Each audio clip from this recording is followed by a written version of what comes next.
Você está trabalhando há anos, se esforçando todo dia, e mesmo assim parece que o dinheiro some antes do fim do mês.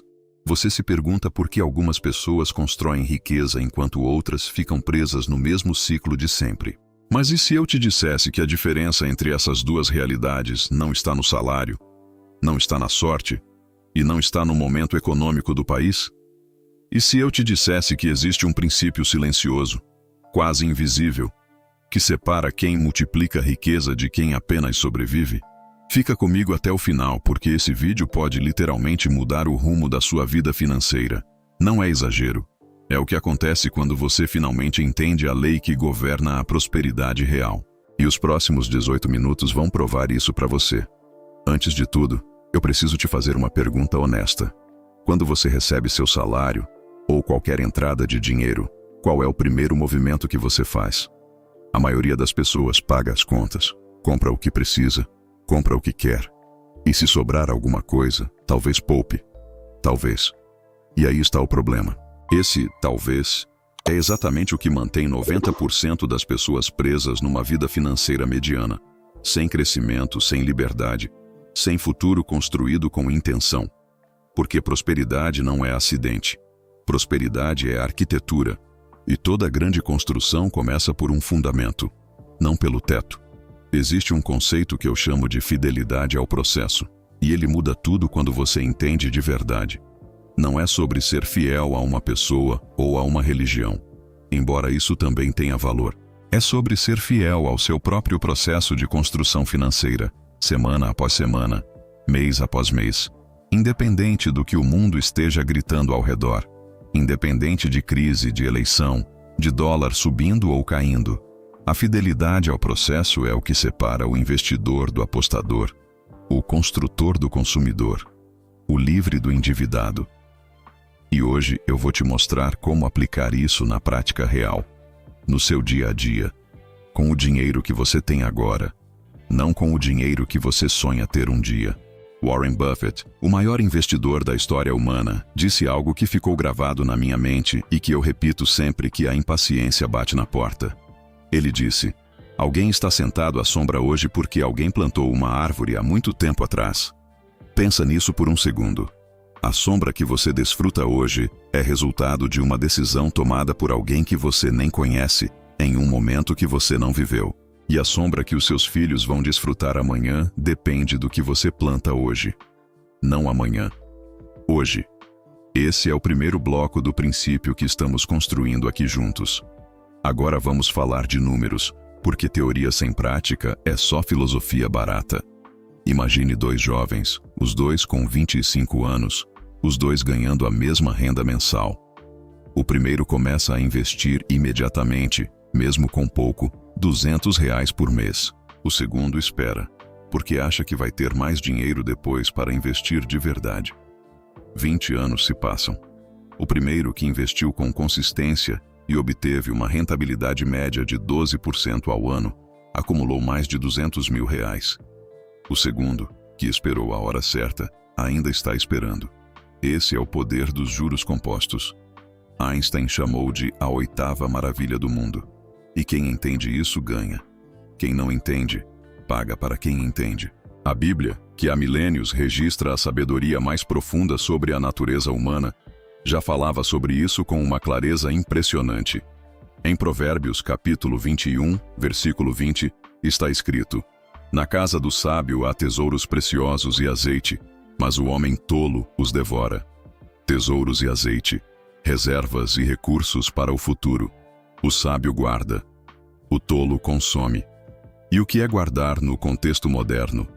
É investir.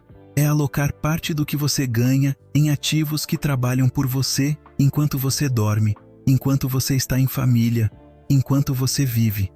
Não é egoísmo, é responsabilidade. Responsabilidade com você, com sua família, com o seu futuro. Mas aqui existe uma armadilha que destrói muita gente antes mesmo de ela começar. É a armadilha da perfeição.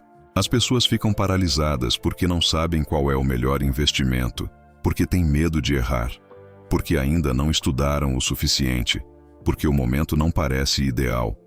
E enquanto ficam esperando a condição perfeita, o tempo passa. E tempo, no mundo dos investimentos, é o recurso mais precioso que existe. Mais precioso que capital. Mais precioso que conhecimento técnico. Mais precioso que qualquer produto financeiro sofisticado. Porque tempo é o que permite que os juros compostos façam o trabalho pesado por você. Sem tempo, você precisa trabalhar muito mais. Com tempo, o dinheiro trabalha para você. Então vamos falar de como começar. Não do jeito perfeito, do jeito possível, do jeito real. O primeiro movimento é criar o que eu chamo de fundo de fundação. Esse fundo tem uma única função nos primeiros 6 meses. Existir. É uma reserva de emergência. É o colchão que impede que uma crise vire uma catástrofe. Sem esse fundo, qualquer imprevisto, uma doença, um conserto de carro, uma demissão inesperada, te faz recuar anos na sua jornada financeira. Com esse fundo, você absorve o impacto e segue em frente. O tamanho ideal é de 3 a 6 meses dos seus gastos mensais, guardados em um investimento de alta liquidez, fácil de acessar, como o Tesouro Selic ou um CDB com liquidez diária. Isso não é investir para enriquecer. Isso é construir a base para que nada te derrube. Depois do fundo de fundação estabelecido, você entra na segunda fase, que é onde a construção de riqueza de fato começa. E aqui existe uma regra simples, mas poderosa, que você precisa tatuar na sua mente. Pague a si mesmo primeiro. Antes de pagar conta, antes de comprar qualquer coisa, antes de qualquer gasto, uma parte do seu dinheiro vai direto para o investimento. Não é o que sobra, é o que vem primeiro. Esse único hábito, se aplicado com consistência por 10, 15, 20 anos, transforma vidas, transforma gerações. Não precisa ser muito. Pode ser 10%, pode ser 5% se 5 for o que você consegue agora. O importante é que seja automático, recorrente e sagrado para você. Napoleon Hill, que passou décadas estudando os hábitos dos homens mais ricos da América no início do século XX, chegou a uma conclusão que parece simples, mas é revolucionária. Ele disse que riqueza começa com um estado de mente, com um propósito definitivo, com muito mais do que dinheiro. Ele estava falando de algo que antecede qualquer estratégia financeira: a decisão. A decisão de que você vai construir riqueza. Não de que você gostaria, não de que seria bom se acontecesse. A decisão firme, inabalável, de que você vai fazer isso acontecer. E a partir dessa decisão, tudo muda. A forma como você enxerga cada real que passa pela sua mão muda. A forma como você pensa sobre tempo muda. A forma como você toma decisões muda. Porque agora você tem um norte. Agora quero falar sobre algo que pouca gente discute com honestidade. O custo invisível das suas decisões financeiras. Todo o dinheiro que você gasta tem um custo duplo. O custo óbvio, que é o valor que sai do seu bolso. E o custo invisível, que é o quanto esse dinheiro poderia ter se tornado se tivesse sido investido. Aquele jantar de R$300 não custou apenas R$300. Ao longo de 20 anos, com uma rentabilidade média de 12% ao ano, esse dinheiro se tornaria quase R$3.000. O carro financiado que custa R$2.000 por mês durante 5 anos não custou apenas R$120.000. Custou a oportunidade de ter quase R$500 mil em 20 anos. Não estou dizendo que você não pode gastar. Estou dizendo que você precisa gastar com consciência, sabendo o preço real de cada decisão. Porque só quem sabe o preço real pode fazer escolhas verdadeiramente livres. Vamos falar agora sobre diversificação, porque esse é um dos conceitos mais mal compreendidos no mundo das finanças pessoais. Muita gente acha que diversificar é ter dinheiro em 20 lugares diferentes. Não é isso. Diversificar é distribuir riscos de forma inteligente entre classes de ativos que se comportam de maneiras diferentes em diferentes cenários econômicos. Renda fixa para a base, para a segurança, para a previsibilidade. Renda variável para o crescimento acelerado, para surfar os ciclos de expansão econômica. Ativos reais, como fundos imobiliários, para renda passiva recorrente. E uma parte pequena, controlada, para ativos mais arrojados, para quem tem estômago para a volatilidade. O equilíbrio entre essas classes muda conforme seu perfil, sua idade, seu objetivo. Mas o princípio é o mesmo. Não coloque tudo em um único barco. E por falar em ativos, quero introduzir um conceito que vai transformar a forma como você pensa sobre trabalho e renda. Existe uma diferença fundamental entre renda ativa e renda passiva. Renda ativa é a que você troca por tempo. Você trabalha, você recebe. Você para de trabalhar, a renda para. É a renda da maioria das pessoas, inclusive de pessoas muito bem pagas. Renda passiva é a que os seus ativos geram para você, independente de você estar trabalhando ou dormindo ou viajando. Dividendos de ações, aluguéis de fundos imobiliários, juros de títulos de renda fixa. A meta de toda jornada financeira séria é construir um volume de renda passiva suficiente para cobrir todos os seus gastos mensais. Quando esse dia chegar, você atingiu o que chamamos de independência financeira. Você trabalha porque quer, não porque precisa. Você escolhe onde, como e com quem trabalha. Essa é a liberdade real. Mas aqui tem algo que quase ninguém fala. O caminho para a independência financeira passa obrigatoriamente por uma fase de desconforto. Uma fase em que você vai precisar dizer não para algumas coisas que quer. Uma fase em que você vai precisar resistir à pressão social, ao consumo de aparências, à cultura de mostrar o que você tem antes de ter o que você mostra.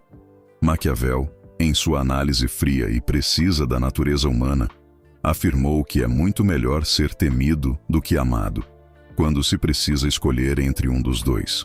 Mas o que ele estava realmente dizendo é que decisões de longo prazo exigem firmeza, mesmo quando são impopulares. No contexto financeiro, ser firme nas suas metas quando todo mundo ao redor está consumindo sem controle é um ato de coragem. E é exatamente essa coragem que separa quem chega lá de quem sempre ficou perto de chegar. A psicologia do dinheiro é real e precisa ser estudada.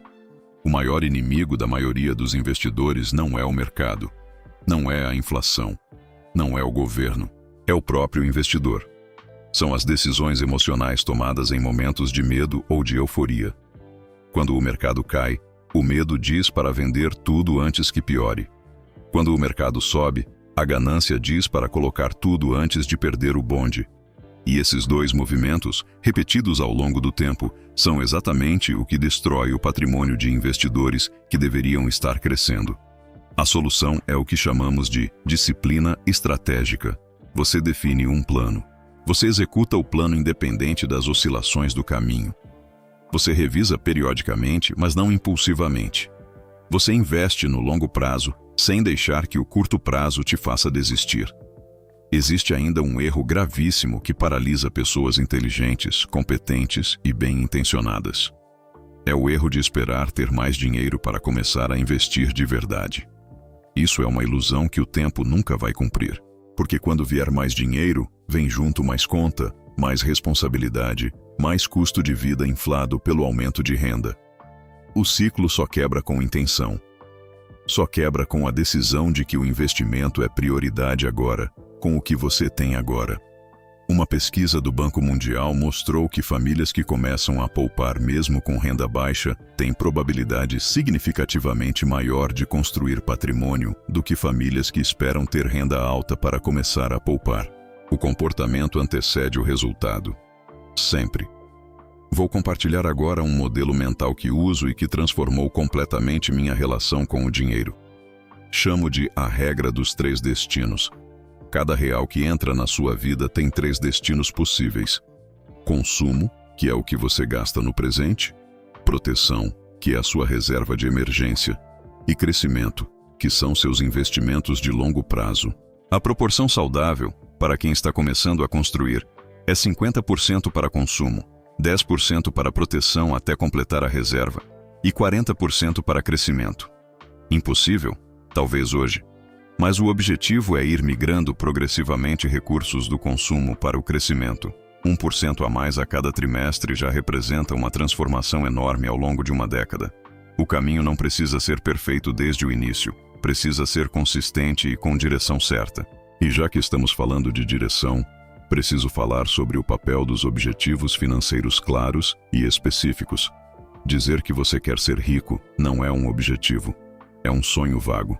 Dizer que você quer ter R$1 milhão investidos até os 50 anos a partir dos seus 30, investindo R$2.000 por mês com uma rentabilidade média de 12% ao ano, isso sim é um objetivo.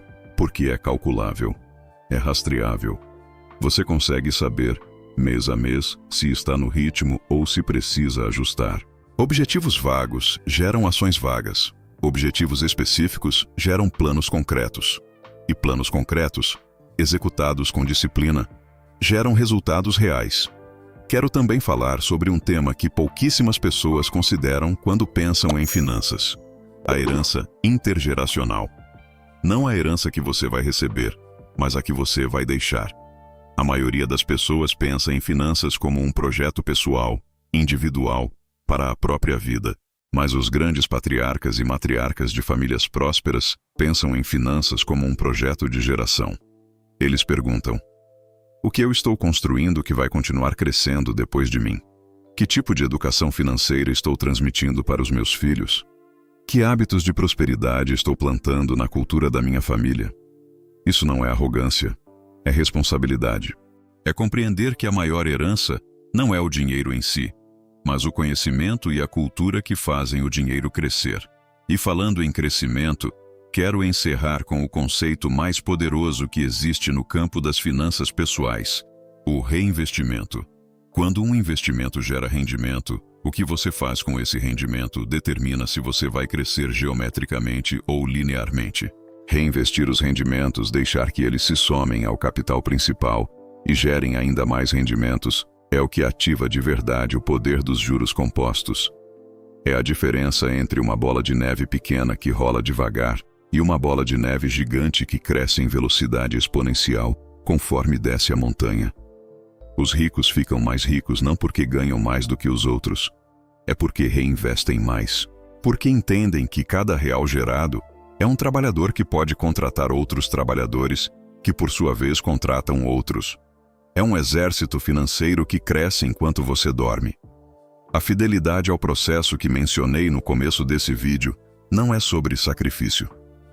Não é sobre abrir mão de tudo que você gosta. É sobre alinhar suas ações diárias com o futuro que você quer construir. É sobre entender que cada decisão financeira, por menor que pareça, é um tijolo na parede do seu edifício de prosperidade.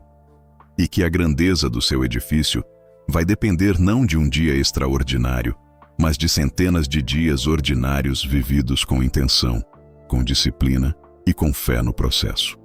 Porque no final, não é o mercado que constrói sua riqueza, não é a economia, não é a sorte, é você. Uma decisão de cada vez, um mês de cada vez, uma década de cada vez, fiel ao que você decidiu que vai construir. Você não pode perder o vídeo acima, é um complemento desse de hoje. Deixe sua história nos comentários para motivar outras pessoas. Algo que já superou, algo pelo que está lutando. Se esse vídeo te ajudou, deixe o seu like e siga o canal para receber todos os vídeos em tempo real. Até a próxima. Conquiste o extraordinário.